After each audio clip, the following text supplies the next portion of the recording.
So this is going to be how to research big law employers using the NALP Directory.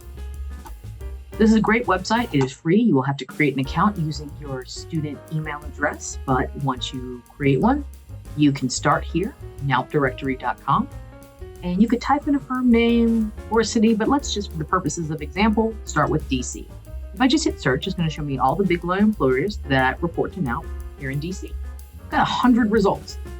So we're just going to click on the very first one, Aiken Go. What I love about NALP Directory is it just gives me lots of snapshot data. So they give me basic information about the firm, what they're about. Over here on the left, who is the hiring partner? We're in the DC office right now. That's who you want to meet at a networking event.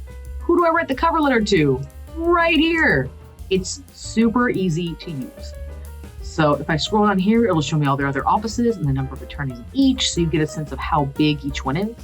Again, right now we're in DC. Their next biggest office down here is New York. If I click on that, it's going to take me to the New York office information, different hiring attorneys, different recruiting contact. This is how you show yourself being well-researched when you're applying. You just write to the correct person. So I'm going to scroll back down here to DC, just we're going to look at the DC office. So other than basic information, we can drop down this little list and get all kinds of info. So number one is the practice areas, because big law firms all pretty much do it all, but where they do it and who does it changes from office to office. So here you'll get a chart of the different practice areas, practice groups, and a number of partners, counsel, and associates that do each thing. I'm going to tell you to pay attention to the associates column because this is where the more junior people will be. So if I scroll down here, like for example, they do intellectual property, but there's only one associate doing it at the DC office. But there are 16 associates doing international trade in the regulatory group, and 13 associates doing litigation. So if I was writing to Aiken's DC office, I might want to say that I'm interested in working in litigation or international trade because it seems like they have a lot of work in those areas. So just keeping this in mind, knowing what they do and where. Now, for purposes of example, if I was to hop back to New York, let's see what they do in that office. Business corporate. New York is the market for corporate, you guys. Tons of associates doing corporate work at the New York office. So if you want to do corporate work, you're going to apply to Aiken, you'd want to apply to their New York office. Are they doing any international regulatory trade? 3 associates, no partners. No one give you work there. So, paying attention and knowing what they do where, this is half the battle. Back to DC, our home city. So what else can we learn? Well, how much do they pay? Compensation and benefits. Straight up, entry-level pay, $225,000 a year. Right now, that's current called market rate. And then what do they pay summers? Doesn't matter if you're a 1L, 2L, you're going to get paid $4,327.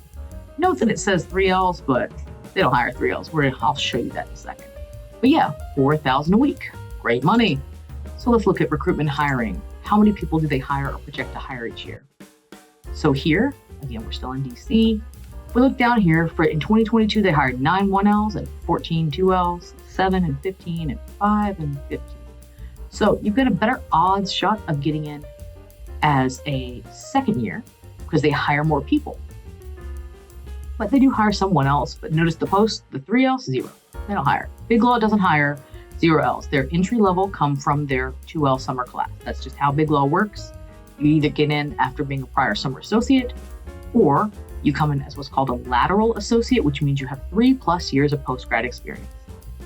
So that is some hiring numbers for that office.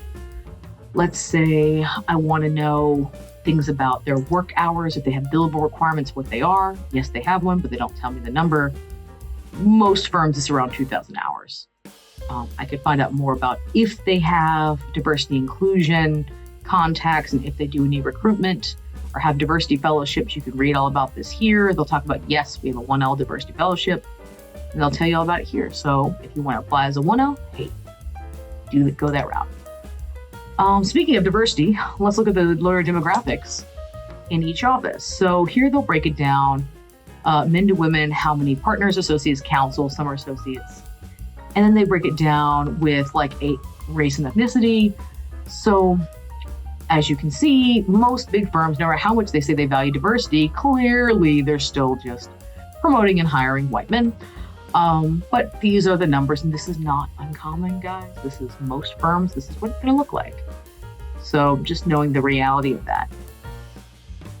There are other things you can read about their pro bono. If you're applying to a big law firm, they do not want to pay you all this money to do free work. So either they're very proud of their pro bono work, let it be something they mention. Don't tell a firm, I want you to pay me tons of money to do free work for you. That's not what they're looking for. They want you to make them money.